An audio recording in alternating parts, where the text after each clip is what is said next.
Hey, it's the podcast guy. Sutton United Talk Time on podcast. It's the Sutton Podcast. And there it is!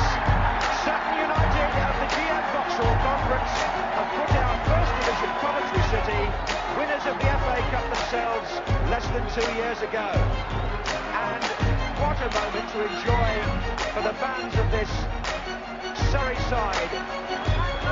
They've had their moments before, but never one like this. But the whistle goes down. Delight for Sutton United. Sutton United from the National League are through to the last 16 of the FA Cup. No longer English football's perennial non-league club. A 123-year crescendo reaches a new peak for Sutton United, who are promoted to the Football League for the first time. Hello and welcome to another episode of Sutton United Talk Time on podcast. It's the Sutton Podcast in association with Lucky Star Gin. I'm your host Mike, and with me today we've got our panel of Neil and Neil.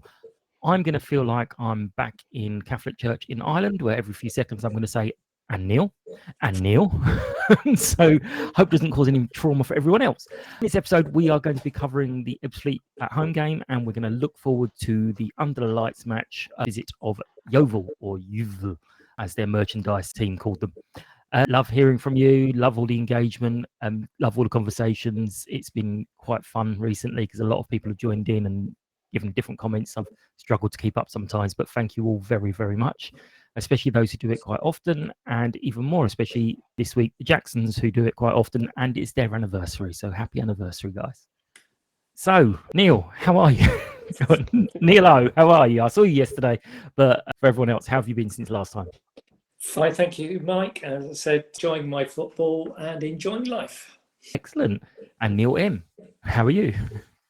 Very similar. I missed the first goal yesterday, unfortunately. I took the slightly dodgy decision to run halfway to the ground, and then I realised I was going to miss a lot of the games. I sort of Ubered it for the other half. So, no, but all good. Can't complain. Beautiful. Did you go for a run this morning as well, did I see? Or was that yesterday's? Yeah, no, I went for a run this morning. I'm trying to get back in the running sort of mould of things. So, well, every time I think of it nowadays, my knees start hurting. They'll probably hurt halfway through this just because we spoke about running. I'm well out of it. Right, the homework, which hopefully Neil remembered because he asked about it yesterday. I didn't see it on the invite. So knowing me, knowing you, I'm going to play the music. Actually, it plays. I had someone tell me that it didn't actually play on the thing last week. So that's a bit odd because I've definitely not changed anything, but hopefully it'll play. So someone will tell me, I'm sure. But we're going to find out a little bit about you guys.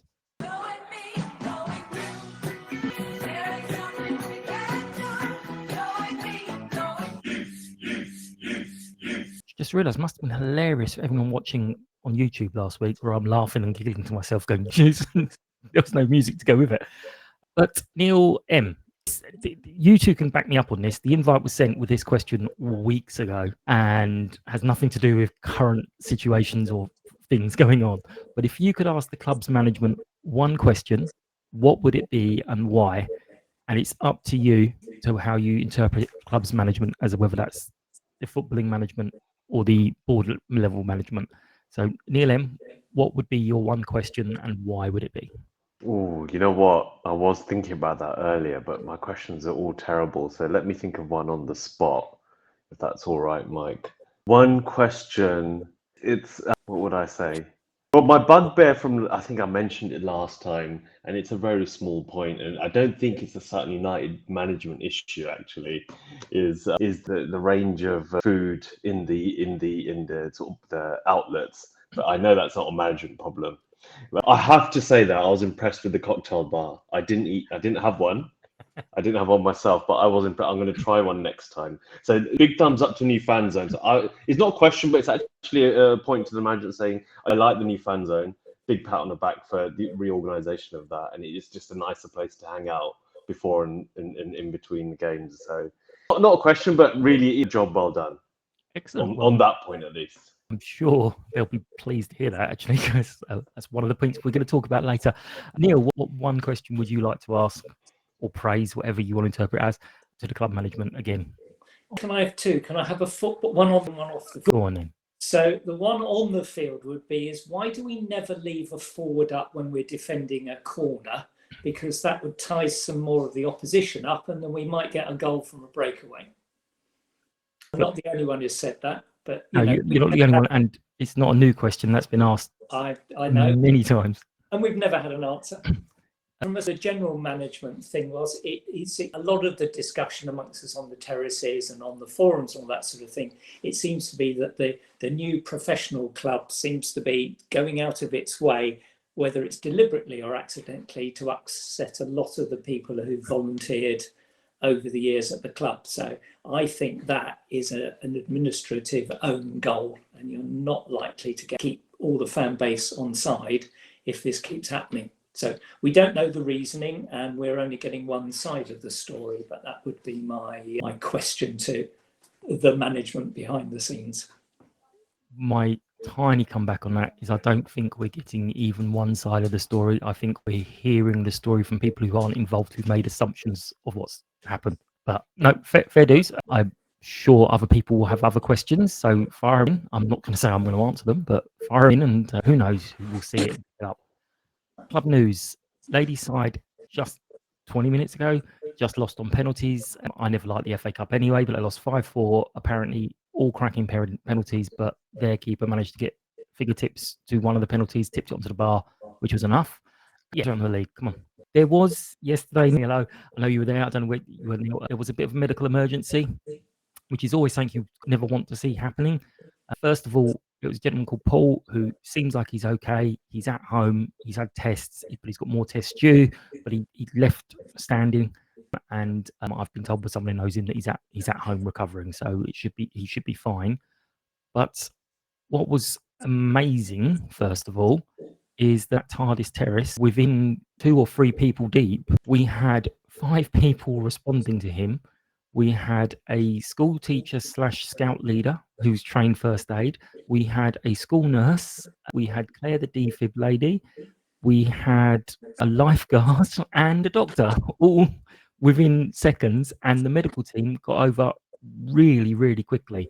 So I know it was a couple of seconds or so before the stewards realised what was going on. But from that moment, the medical team acted super, super quick.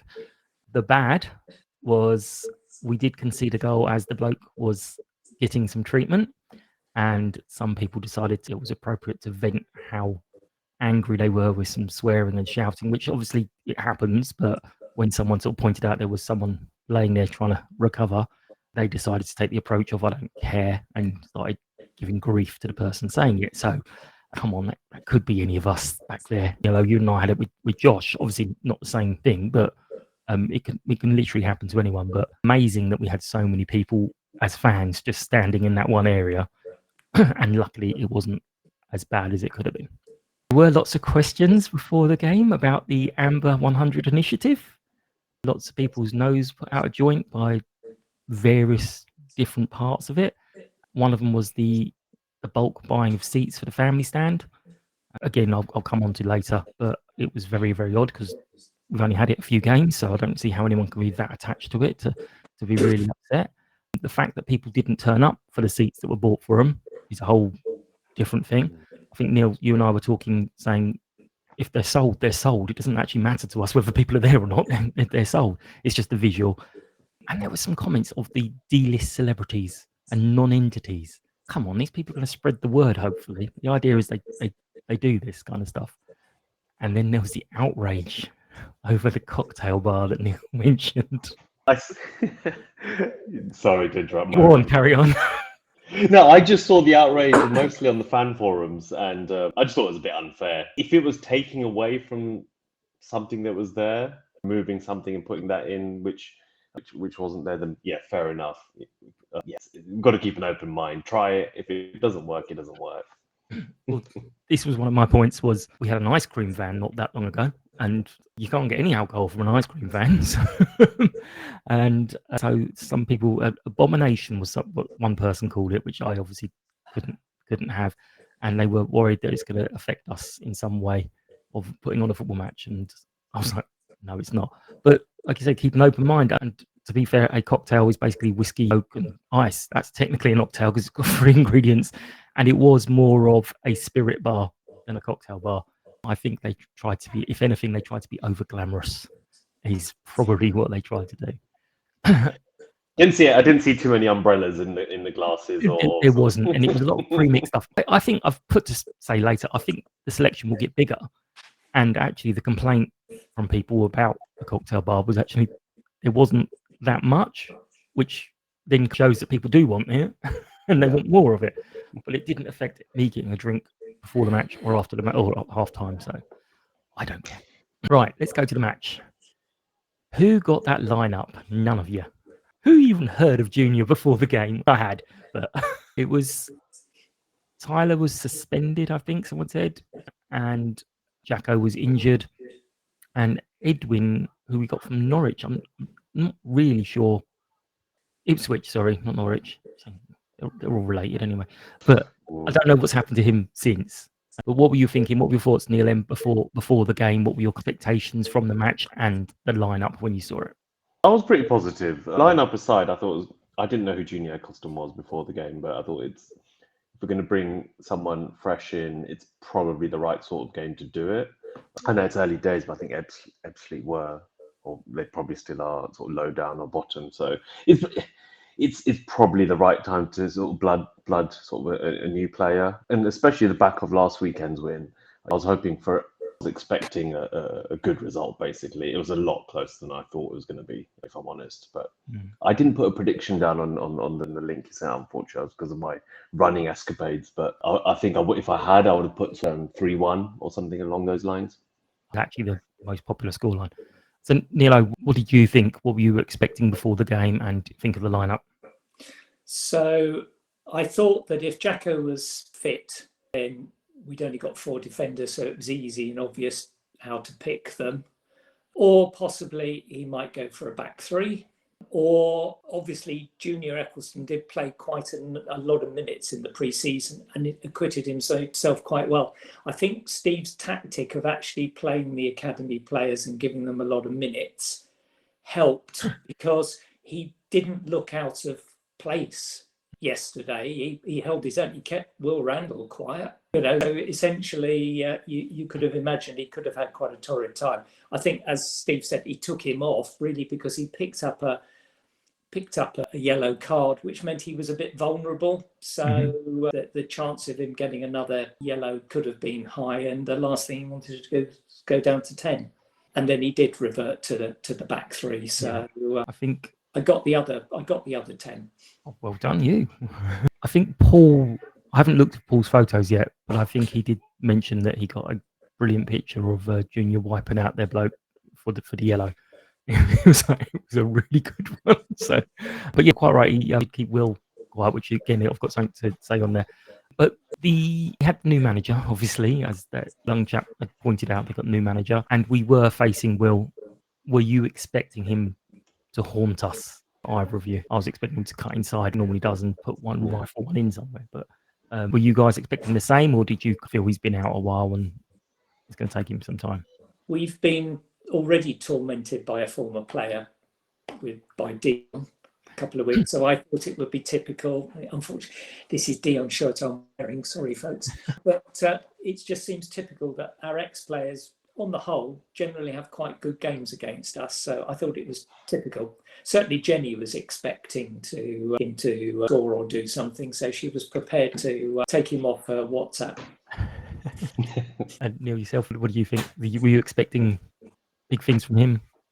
Yeah, I thought he would turn it on. There's always that element of playing against your old club and then just putting that extra 5 or 10% in. So I was expecting that sort of strong, putting a strong performance. And it was a good point about Junior Eccleston. I wasn't sure why he was taken off. I thought maybe he had a niggle, but it was probably because he had a card that said Nilo, and that's actually really helpful. I was just trying to work it out at the ground yesterday.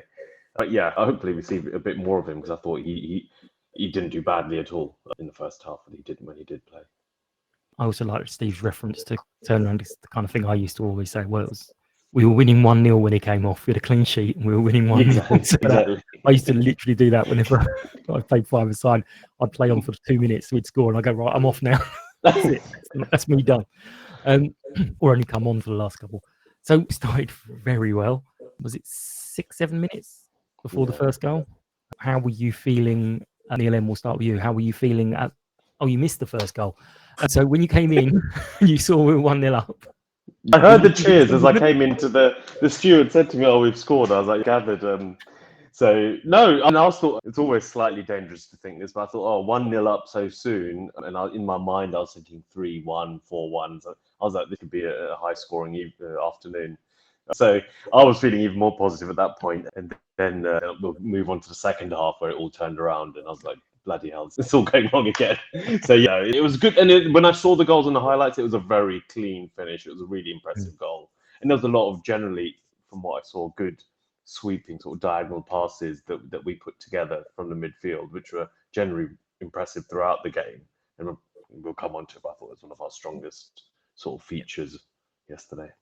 So what do you think of the goal? What was your view of it, and how were you feeling when we went up so early? I don't think, to be honest, it really matters if you do get an early goal or not. It's certainly better to get one than concede one, and generally we seem to be better when we get a lead. It tends to give us confidence. So I took it as a positive, but it seemed to it was unexpected. It virtually came out of nothing and was it was well taken. So it was Davis is getting more impressive. He seems to be getting his striking eye in now, and he took that very well. It looked good when he took it. It looked even better watching it back on the highlights afterwards. I think we do well with after taking the lead, because then teams have to come at us, and it leaves a lot of space for us to break into, because we've got, as you say, that midfielders, they can place a pass, and we've got players with pace who can get in behind. So I don't want to give away any secrets, but I do think that that's a tactic that we're going to be very good at. When teams try and come at us a little bit, we could destroy them. But what did we think? Josh was captain again. How have you guys felt about him this season? Especially, he's probably only because Tyler's injured or out of the team at the moment. But Neil, what do you think of Josh? His sort of performances so far, his form, and taking on the captaincy. His form's been good. He's been much more consistent this season. Obviously, is he still our highest goal scorer? He's got 4. I think everybody else is now coming up with 3 behind him. So he's our highest goal scorer. And having the captain's armband seems to sort of sit with him quite nicely. It probably gives him an even more of a boost, and then feels he's got to lead by example. Yep, absolutely. Neil, even you and Neil. Gosh, I'm messing up the initials now. No, I tend to agree. I think he has grown into the role really nicely. Watching last season, and where he felt like a supporting player, he feels like, I think he's grown into that sort of leadership role. Even if he's not captain, I think he comes across as a leader sort of through leading by example on the pitch. He was getting stuck in. He was sort of talking to players individually yesterday, which was good. And generally really impressive, I think. And the fact that you're right, it's a good point. I didn't realise that he was our leading goal scorer. That's even better, right? Of the whole squad, all got 3 last season and 4 this season. So all-time leading goal scorer within this squad. Even he shook his head when I started coming out with that stat. Yeah. But thinking, was there a sense of frustration again with the missed chances? And did it to you feel that, considering we're taking the lead and the players had given us something to cheer on, that the support, and I obviously always include myself in this, was a little bit flat again? Or did it feel like a flat game to you? And was it just the frustration building over because we weren't capitalising on that lead? Is that for myself? Yeah. So I thought the first half I felt it was quite scrappy after our goal. I can't remember. I saw the overall match stats yesterday, and I think Ebbsfleet, I was surprised that they actually had quite a bit more possession. I think like 60% to 40 or something along those lines. But I was at the Amber Armory end of the ground, and the ball did seem to be the other end more often. So it felt like we were in their third or in their half a lot more than they were in ours. They did. And I think this is the theme throughout the game. And I don't know, you guys are more technically astute about sort of football than I am, but it felt like there were times when they cut through us, not at will, but their sweeping forward moves that often caught us off guard. even a few times in the first half, but certainly obviously in the second when they scored twice. And so that, at the back of my mind, I still felt a sense of unease going into the break at 1-0 up. Albeit happy, rather be 1-0 up than 1-0 down. But I felt that the job was far from done. And Neil, what do you sort of think about the frustration of missed chances? And I haven't heard all of the interview, but I think the Ebbsfleet manager had even made a comment on how flat the atmosphere was. I didn't perceive it as being particularly flat. So, but then that might be because I was distracted because I was talking to Jenny. So I'm going to blame Jenny. So I can't hear anything. I'd have been shouting a lot more if I hadn't been chatting with her. But I didn't feel that we were going to. It wasn't our usual. Oh, if we don't get a second, we're going to regret it. I didn't feel like that, and I don't know whether that's with the benefit of hindsight or retrospective. But I thought 1-0, we'd get another one in the second half. I thought it would be a relatively comfortable day. Well, I was so wrong. Well, you were right on part of that. So a couple of things we've already mentioned already. Junior was subbed at half-time, and so was Will. I think Junior should take that as a massive compliment. Will was probably planned to only do a half anyway, but I think it's a big compliment to have a player of Will's station being subbed when he's against an academy player. We did score early in the second half with Jayden scoring, I think, after maybe 6-7 minutes. At 2-0, we've got to be feeling that's it. Comfortable. Job done. Nilo. That's what I thought. Good goal from Jayden, though. It was excellent goal. I thought that wrapped it up. I felt confident, which doesn't fit easily with me. So, because there's only one, when you're confident, there's only one way to go, which is absolutely downhill. And Neil M, how were you thinking at the start of the second half with the changes, the slight change in formation, and Jayden's early goal? Yeah, I was happy with the changes, and we went to 3 at the back. And when we scored, again, similar to Nilo, I was like, this can be a good afternoon in the sun. And I still don't sense that last season. I remember, I think I said it last time. Last season, I always sensed a real sense of fragility, even when we went a goal up or 2 goals up against anyone. Rarely did we go 2 goals up against anyone last season. But this season, I didn't sense that. So I was taken aback by. I don't think we were outplayed, but I think just Ebbsfleet then scored 2 good goals, but they had two strong moments. But I still don't think we were generally outplayed. But I thought at 2-0 up, it was going to be a nice afternoon, and I could sort of at 85 minutes go and have a sneaky beer before I went home, and then 2-0 up or 3-0 or something, and then that would be a nice afternoon. But not to be right.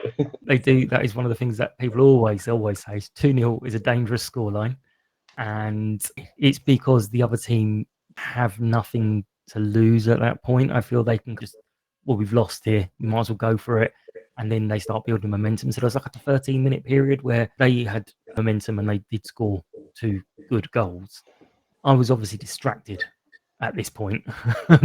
So Nilo, were you concentrating on the match, or were you also slightly distracted with the fact of what was going on behind us and having to move? I was more distracted by the second, but for the first goal, I thought it was a good pass through from their guy, and they wiggled their way through the middle of us, which has been a frailty of ours. But actually, I think it was possibly Finley passed the ball through. So in fact, it wasn't as good a goal because we were sort of responsible for our own downfall. And I think the guy might have possibly been offside, but it was once again a ball from us that put him onside. Yeah. So that was that one. But again, I wasn't really worried. And then, of course, their second one was a superb shot. So for the second one running, we've conceded a goal that probably 9 times out of 10 would have ended up in row Z. So we've been unfortunate. But once again, we let a worldly shot in. To a certain extent, I can handle that because they're not always going to go in. But at Southport, like we said, I was chatting to Steve Arnold, who was in the bar afterwards. I was like, why? Obviously, it's not always you in goal, but why is it that whenever we make a cock up like that, it falls to pretty much the only player on the pitch who can do something with it? Did it against Swindon with Johnny Williams. If we had any other player, no, not going to do anything with that. But we sort of go, oh, do you know what? Who's their best player? Have the ball. Here you go. But Neil, what were you thinking at they'd equalised and they'd had a position just on top? I'm going to sound like a part of the coaching team now, but this is a young group of players Yeah. who need to go through some of these experiences, but you always then worry, are they going to collapse only because they haven't got that experience? Were you worried at that point, or were you thinking we're going to still nick this? At that point, I was worried. It wasn't. I looked through because I saw the goal on the highlights, their second goal, which was an amazing strike. I'm not sure there's a lot we could have done to stop that, really. The player closing him down did as much as he could to close him down, I think, given the pass in. And so you sort of have to take that one on the chin. I did think that we would. You're right there. It's a good point. It's a young group of players, and you sort of want to go through matches like this, these sort of scrappy, tight wins, and sort of come through the other side without being jaded. It was also another big day for sport yesterday with obviously the boxing. And one, I was saying to my mates, Daniel Dubois has gone through 2 really tough fights before the Joshua one. Joshua's had 2 or 3 really quite easy fights. And that's why, if I was going to put money on it, I'd put money on Dubois.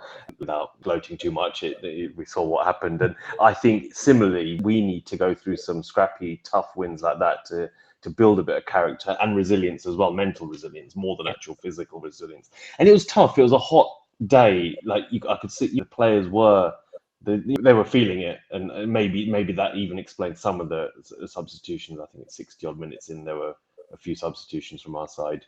So I was positive still. I thought we would hold on at 2-0 and maybe nick a third, but I didn't feel like I did last season where we could just collapse and it would be 4-2 or 5-2 or something. And then one of the old boy scored for us. I think only Steve Arnold and Ashley are over 30 in our team, but resilience, good pressure, and we got a reward, and I think that's 3 now. He's got, obviously he's on the move. So Neil, were you pleased with that, or was it an expectation that we're going to snatch something here? No, I was really pleased. Was it Baz on the wing? Was he subbed on, or was he playing? Yeah, I just thought he was really lively and caused them problems down there. Like, it just felt like he was really creating opportunities, and that passing and finish was really good, because we've seen them quite a lot of times. Shots like that can go well up into the stands, but it was a really nice finish, and I was really pleased. Just generally with the general sort of construction of the goal was brilliant. I thought so. I was very happy. Nilo, they could have easily turned around and said, "Oh, do you know what? We're struggling here. Let's shut up shop. Let's see out the point." What were you pleased with? Don't shake your head. No one can see you shaking your head. I can hear you. But what were you pleased with that we kept attacking and the attacking intent, or were you expecting that? Because of the medical emergency, we'd all moved into the stand, and somebody around said, "There's still time to get this back," which was obviously prophetic. But I think it showed how they are fit, because they still kept on running. They didn't give up, and for the first, we seemed capable of scoring a late goal.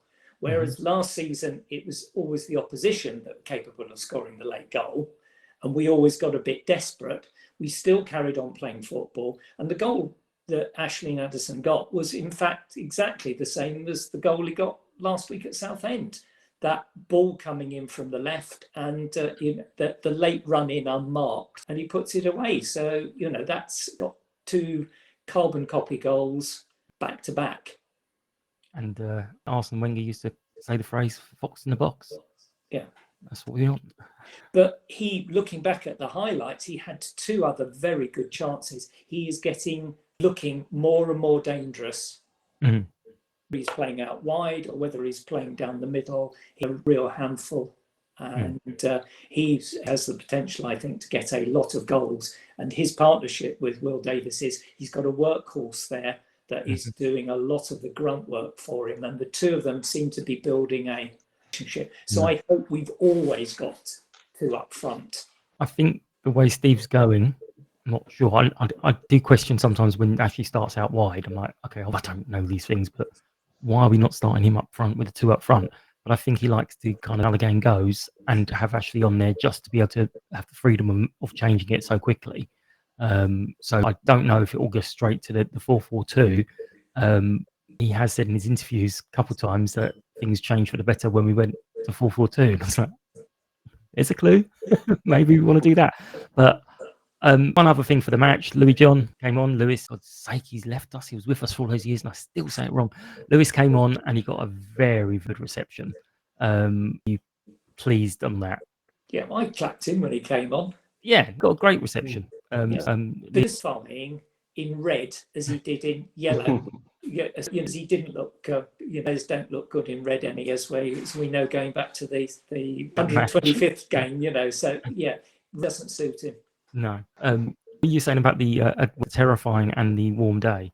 Saw him after the game, and he did look terrified. As I saw him, he sort of come over and said hello, and I just reached out for a big hug, and he kind of was like, "Is this?" I've had a beer or two. And yeah, he had been on for like 15 minutes, was just dripping, and I was like, "I regret this greatly." Actually, he had to do lengths afterwards, post, because he came on. He was running up and down the pitch afterwards. Yeah, so that's when I saw him. Looking, yeah. Right, but to the post match. So Leaf. I don't know if either of you heard it because I didn't hear it. Probably having a conversation with someone, but apparently there was more abuse from behind the dugouts to Steve. I'm not sure which side of the defence you were. People just telling me he's useless and all sorts. It was going on the whole game apparently. I don't know why or how to stop it because we're going to concede goals. We're going to lose games. It happens. What was your kind of feelings and reflections after the game? We'll start with you. Yeah, would have quite easily have had a draw nicked because what we thought around where the guy had hit the post, we didn't realise that Steve Arnold had made a save. So at that point, I was thinking, oh, we've got away with one there. They so nearly nicked an equaliser. Inexperienced, and we got the wrong players on the pitch to play through at the back at the end there. I think it was out of necessity, but two very inexperienced in Waller and Okoli. We can play a back three, but we need the more experienced ones to be able to do that. That's what I feel. So I think that again was the youngsters and their inexperience brought out. Is a good tactician. I think not fair to give the abuse. The kids, they are going to make mistakes. We're going to win some that we perhaps shouldn't win and lose some that perhaps we should lose. But I think on the balance, we're going to win more than enough, and we'll only get better. Yeah, it's fighting football, whether we're conceding or not. We're seeing good football.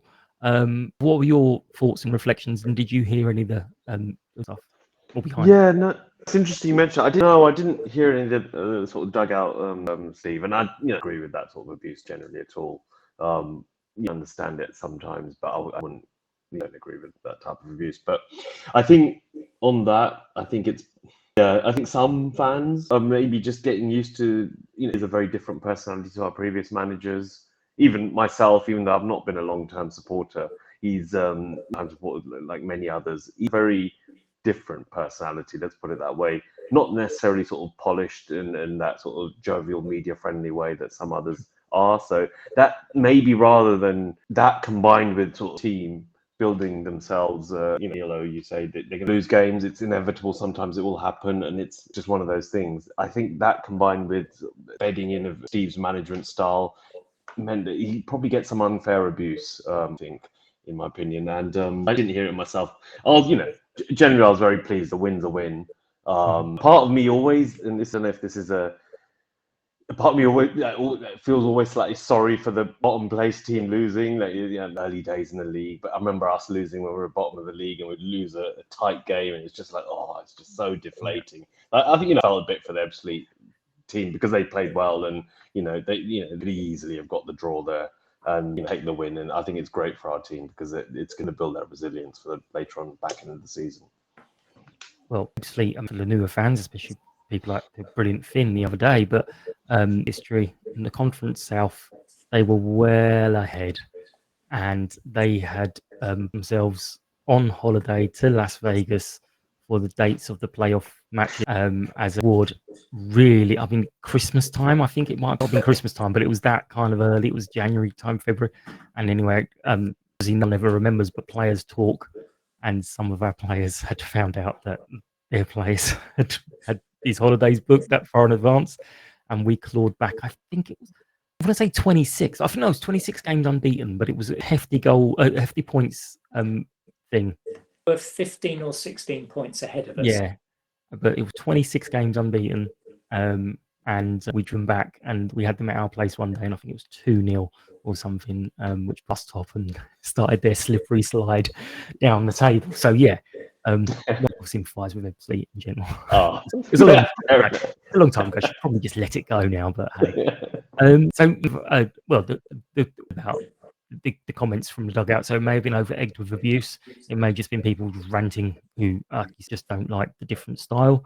And just as you were speaking there, I was like, well, actually, we've said that it's a young team, but this is a young manager as well. Yes, he had the Cardiff job. Yes, he's had the Hornchurch job, but this is something different where it's his long-term project. So yeah, going to be mistakes from the management side as well. So yeah, we've just got to support them. I know everyone hates that, but support them through this.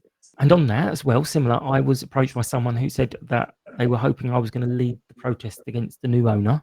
Fairly unlikely in any shape or form, but they were thanks that he had booked out the whole hospitality and booked out all those tickets. And people were very, very upset that they couldn't book tickets for the family stand, which is their usual place to watch football. It's been available to Sutton fans for 4 games, so I'm not sure how anyone can claim it's their usual place to watch football because we've only had it for 4 games. And there was another person who was denied entry to there, and he's stomped past shouting and screeching that he was never coming back to Sutton. He's got a season ticket, but he's never coming back again because although the season ticket's not for that area, he was sitting in there before always, and therefore was never going to spend any more money at the club. And again, it's 4 games, so it's like perspectives, guys. We said at the beginning, Neil, trying new things. Let's see how it goes. If it's shite, it's shite, and we'll tell you it's shite. But let's try it and see. I think I quoted the film. Let's reserve judgment until we've seen the effing place. Let's just see how it goes. But we've covered quite a lot of stuff here, actually. So the young squad still needing support. We've said a couple of times. Shaky is still a concern. Would you both agree with that, or does it add to the excitement? It does, but I think the defence will get better when we get the new guy right from Ipswich, because if he's anything like Albrook, he's going to be a good one. Yeah. And Vaz, when we get him, I think possibly at left back when Dylan's back, that left side is going to be absolutely electric. Right. Terrifying. So I think the defence will get better, and I think we will settle on a pacey back 4. Not quite sure who the right 2 in the middle will be. I think Okoli will be because he's taller, but he needs an old head around him. So whether that's Ransom or French, yeah, I know it's yet to be decided. I don't think Steve has had the benefit yet of having all of his 6 back, or 7. He's got defenders there to choose from and work out which is the best combination. But I think the best combination is to come. Yep. Neil? Yeah, no, similar. One to do is it took me a while to get my head around is not seeing I remember the last season's first match against Notts County and just seeing how big we looked, like physically. We looked like big guys. We had really tall players and the big guys at the back. We're not a big team in that sense. And it took me a while to get. I was like, it's nice to have some really tall, strapping centre backs. So I think we're growing into the different roles, like you said, and that reorganisation. I think it'll only get better. I always feel that Steve Arnold in goal is, when sat behind our goal, he's just a reassuring presence as well for the relatively inexperienced defence. He's the right type of. He's not a screamer and shouter. But I think he helps a lot, sort of cajole inexperienced defence as well, which is nice. And so, yeah, I'm positive about it, even though I haven't been sort of, it wasn't the best yesterday. It can't always be the best. Right, we're going to finish off with this game quickly. So with the good, the bad, and the funny. So I will play the jingle, and hopefully you guys have got something. That worked. We've just had another 8 seconds of silence. Neil O, what was your good about yesterday? Well, apart from the sunshine, I'm going to say that I think Slow really does model the pink jersey far better than Steve Arnold, particularly with her new blonde hair. So that for me was the good thing. That's definitely the look. It was suggested by someone that I need to get one of the pink shirts, and I have no problem, but I could only wear it in the winter months because in the summer it would just bing and blend in with my sunburn, constant sunburn. Neil, was your good from yesterday? Oh, I thought it was the winner side. I like sort of our clinical finishing, the clean finishing, and I enjoyed the last goal, the winning goal as well. So yeah, that was my good. Perfect. And what was your bad? Oh, my bad. That's interesting. All day, because Neil no doubt is going to mention the 90 minutes he spent on the traffic, but so probably a surge charge on your Uber, is it?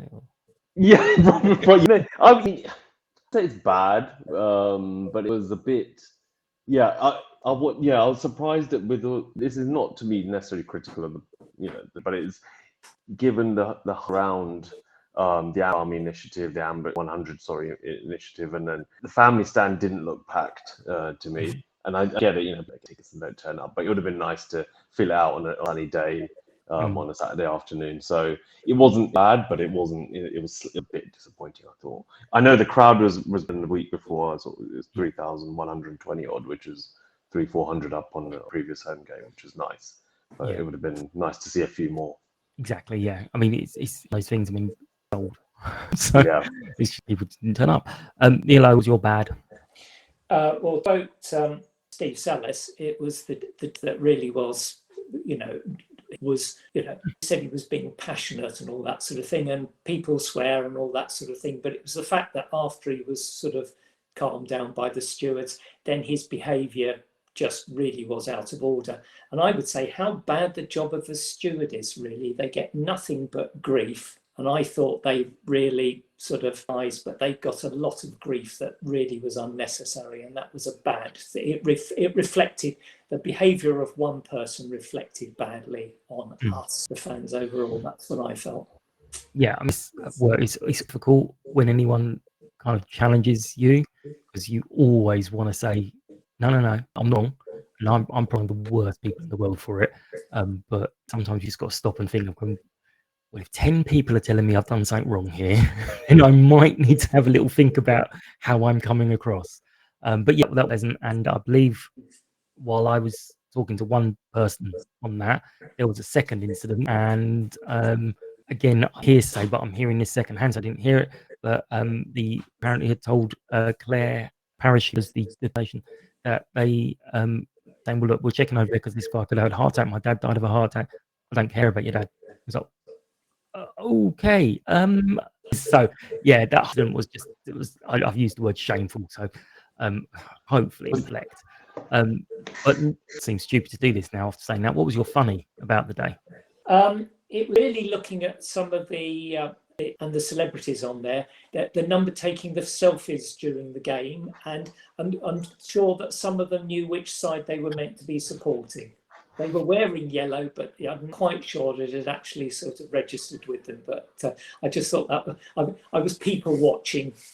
Mm-hmm. That means just a bit funny. Yeah. I'd write somewhere, I didn't recognise many of the celebrities, but I did notice a lot of people walking around with their phones on selfie mode, taking little videos. And then just before I posted it, I went, you're a fine one to talk, darling. You need to chill out on that one, because you're standing there going, hi, guy. But Neil, was your funny on the day? Oh, funny on the day. So, on the last podcast, I mentioned when I was going up to the Wilston match, and the young lads saw Farringdon. So they were there in the fan zone area having some drinks and sort of just catching up with them, really. And then I got called Uncle Neil by one of them, which made me feel quite old. And the other one was the one, he goes, oh, Neil, I'll give you my seat on the train. Do you remember?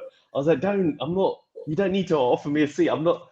I come and ask, well, how old do I look? Really old, like I'm age lads, but I like, you don't need to offer me a seat, lad. Now it was nice catching up with them and just in touch with some of the fans as well. So that was quite funny. There was a TikTok thing the other day where they were asking people, young, how old is old, and they were coming up with things. Oh, anyone born before 2000? A little bit of me died inside because I got to spin that wheel when it says, what's your age?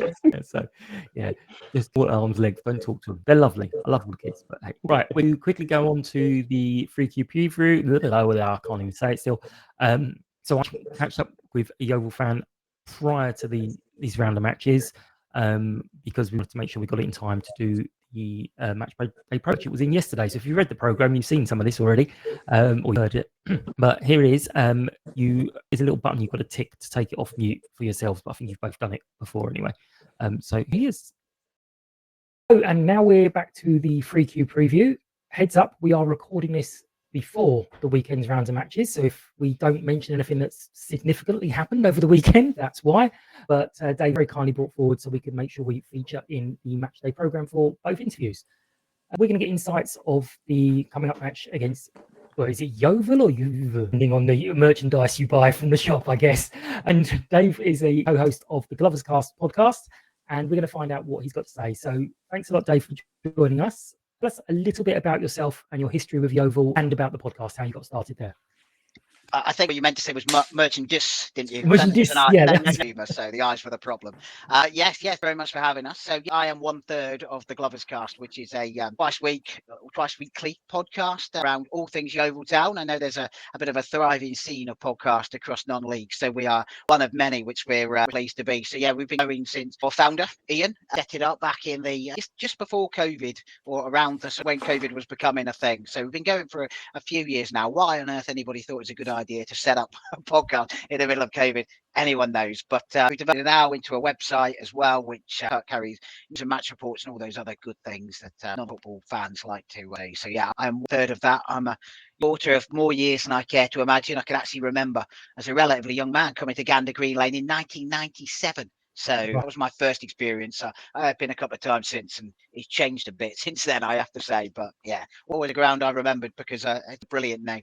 Wonderful name. It's the kind of name I imagine American soccer fans imagine all English grounds are called. Gander Green Lane. Yeah. Yeovil, one of the first matches I went to back in the very late, and I know the score was 5-2, and I think Lenny Dennis scored 2 or 3 of them, and that's one of the games that hooked me in. So then you got the audacity to get promoted for a good few years. I can tell you that it was you're right. Yeah, okay. Guy who scored for a, who obviously went on to do all right for himself, but there you go. Yeah, no, brilliant. That's research. That our history page up. So that's one good thing we do on our website. We have a decent history page. So yeah, we know. Wish I'd done that before. I might use that page. Yeah, you do. In terms of the season coming into it, what was yourselves, or the fan base's expectation and hopes, and how has it kind of? Yeah, so fan base expectation maybe something slightly different. Obviously, the Yeovil story is well known. We the championship this time 10 years ago, and our Mize probably, I can't imagine there's too many clubs that have fallen like a stone in quite the way we are. I think Stockport claimed the prize, but they say we've fallen all the way from the championship into regional football, which is where we found ourselves last season. And to be honest with you, that was the that we need to rock, because we thought down through the championship, we went straight down through League One into League Two, hung around there for a little bit, into the conference, hung around there for a little bit, and then dropped again. And I think we then finally hit rock bottom at the last race it was.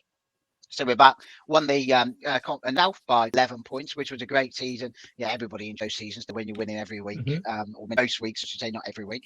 Going to towns we haven't been to for years. I'm actually staying at Blackpool, so I'm a Romeo, not just mental. That I saw Yeovil fan who decides to live in the other country. Exactly, yeah. So yeah, regional when you don't live in the region is a bit of a challenge, I have to say. So I'm very pleased to be back in the National League Premier, and we travel to Oldham, which seems far nicer for me than example. But to answer your question about how the season's going, I think about certainly where I hope we were. I think we're somewhere in the middle before the game against Oldham at the weekend, and probably it would be fair to say we've picked up the points in the places that we need to pick up the points to be able to be close to the top than we are the bottom. So that we've Boston, we've beat FC Fylde, beaten Ebbsfleet at home.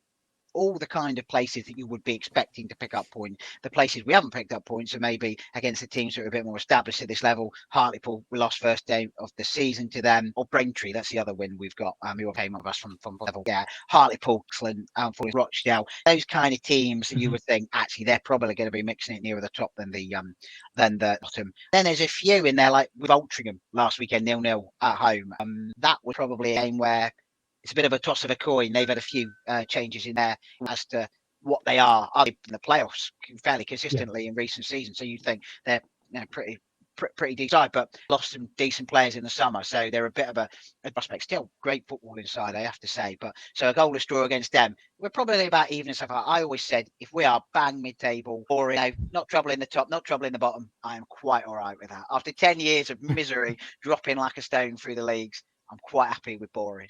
Fair enough. And at League season, what do you see as your strengths and weaknesses, and who should we be looking out for? Who's the player that gets you lot up and at your seats or on tippy toes? Yeah, so I would say our strengths, looking at last season and consistently this season, has been in defence. We've had the amazing thing of a player who got his way through every single game last season, Morgan Williams, who plays centre half for us, and we had a fairly settled back four. Experienced fullbacks called Michael Smith, who I'll come on to when I talk about strengths as well. Right, Alex Whittle, who's got experience, Chesterfield, York City, those kind of clubs at this level. Two fullback and two more Adley Williams and now the rock upon which last season was built on. And in the times that they've played together, and they've only played together 4 times in the opening, I think it's 8 games now. When we're speaking, solid little cure. And I think that's probably the basis upon which we is on that's weakness. Many reports is the other way. But looking at the National League table ahead of the game at the weekend, we've conceded 12 and we scored 12. The goals we've scored have tend to be against those against Ebbsfleet, scored 3 at Boston, 4 at Ebbsfleet in a bonkers game where we ended up winning 4-3. So kind of masks of the right word. We very certain possession-based style of football under Mark Kennedy, who's been around at this level for a while. And we described on a podcast on many occasions, it's a bit like watching England under Gareth Southgate. You know, places we're motor season, we're mid-table this season. I think most Yeovil fans would take that after years. It's not the snappy forward, move the ball around quickly and suddenly you're in a position, but it gets results. And there's a difference as to whether that style is the kind of thing we should be doing. So yeah, at the back, more of a strength is more of a Perfect.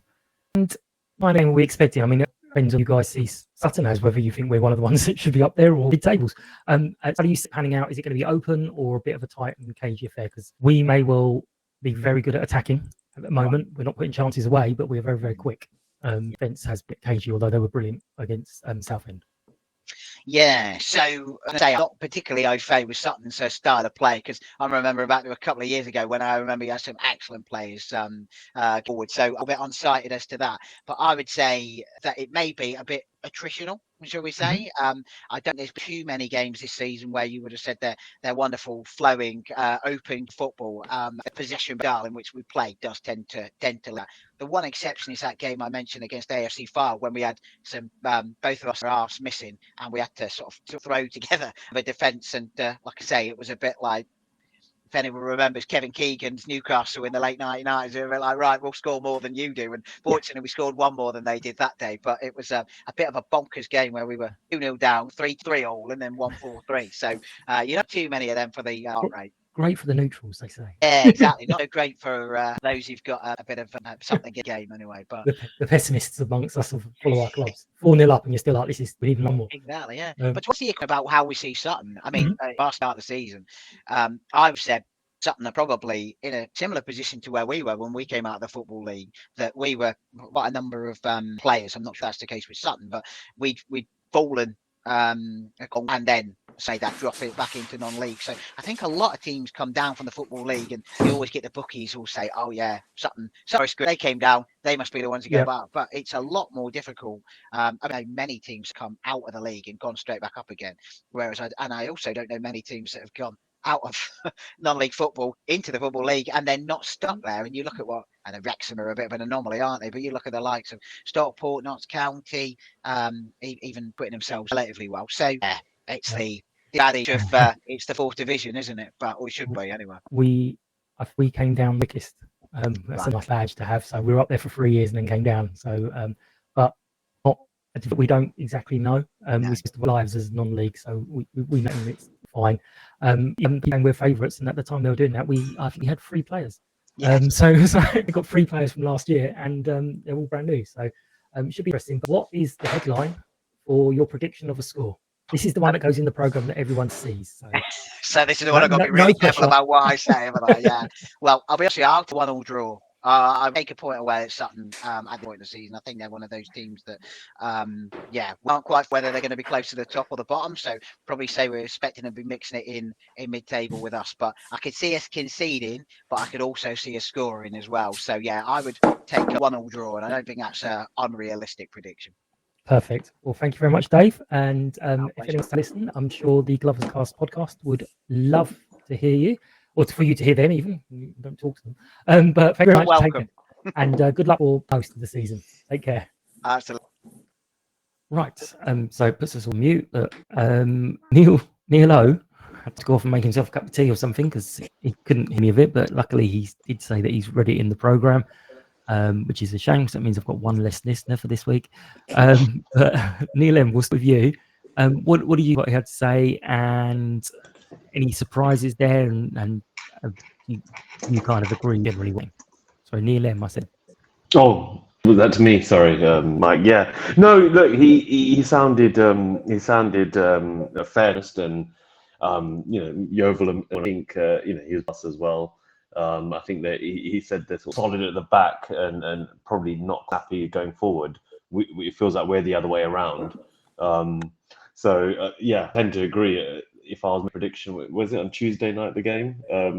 Probably in my mind, a 1-1 draw is probably unreasonable. Well, I'll get your prediction from you properly in a moment. But Neil, what do you think of what he said? Well, based on, can you hear me, Mike? I can indeed. Yeah. So based on the transcript in the programme, I'd forgotten, of course, that Yeovil got as high as the Championship. So that is one of the most catastrophic falls from that. We were about negated once. For them, it must be terrible to have fallen as low as they have. I'm surprised it's taken them so long to bounce back, a club with such a reputation. But I think it'd be one of those for us, possibly a game too far, and I think it's going to be a bit tight and cagey, and they're probably set out to come for a point and be happy if they go away with one. Okay. Well, let's on to the table of Fiction League. I had to have another the calendar thing not working, so there hopefully will be some automatic reminders going out to people if I've set it up correctly. But a few more bits last week, which is annoying because it's dropped me down places. Neil, you're just hanging into that top 10 there in 9th. You've got 10% of results correct, so that's 1 out of 10. I've still got 0 out of 10, but hey, let's not break a habit of a lifetime. The full table available, and you will say if you join the WhatsApp channel, I can send it out as well if anyone wants to see it directly, but join the WhatsApp channel and it's on there. But gents, what are your predictions? Neil, I know you're saying you think a 1-1 sounds fair, but are you going to stick with that, or do you want to think about it and put something else in now? No, I think I'll stick with that. And I've just got to say, I love the name number 7, whoever that is, Jurassic Park the Bus. That is just such an awesome name. So big up to whoever named them. Their. Can't even remember who that was. There's a few that have called Sutton United, and I've had to kind of go, okay, so if we use Sutton United NM, just to clarify between them all. But it's quite fun. The more people do it, the more chance we get of people actually getting results right. But 1-1-2, Neil O. Again, all the usual. You don't have to stick to this when you actually enter. So I don't know if you're not playing mind games with your people around you in 9th position. I'm way up then 4th or 5th or whatever it was. But what's your prediction this week? I'm going to have to do something drastic because to be behind you is just, it's shameful. But Neil M had said 1-1. I was thinking 1-1 as well. Mm-hmm. Lewis is going to score a goal. That is happen. It's that's what I'm going to go for. 1-1, and Lewis is going to score. 1-1 and Lewis. Okay, I'm going to go 2-1. It's 65 times. No, I haven't done 65 times. I have done different ones before, but I'm still sticking with 1, and I'm hoping that when we get to 2-1, Ashley behaves himself and doesn't score again. And when we get to 2-1, we don't concede another goal to make us have to go and score a third. So 2-1, very nice, gents, because then I can stop saying it and being boring. And I'm going to go in Thanks, Josh, to be the first goal scorer. He won't be picked at all now. But don't forget, you can enter now, and then if you see your team sheet on the players on there, you can re-enter. So I only take the last entry. So if you enter 100 times, I'll only take the last one anyway. But we're going to wrap very, very quickly because I think it goes way longer than normal. As always, we want your attention and feedback. There's questions for you to get involved with. If you could ask the management one question, what would it be and why? And follow, like this episode, just the thumbs up on YouTube's and all the rest of them. Subscribe, leave reviews if you can. Tell me what you like in the episodes, what you don't like. And we up on Wednesday, we will have Alex and Paul, and we're going to talk for us through the Yeovil game. So get any content in for the panel. Big thank you to our sponsors, Lucky Star Gin. Big thank you to today's panel of Neil and Neil.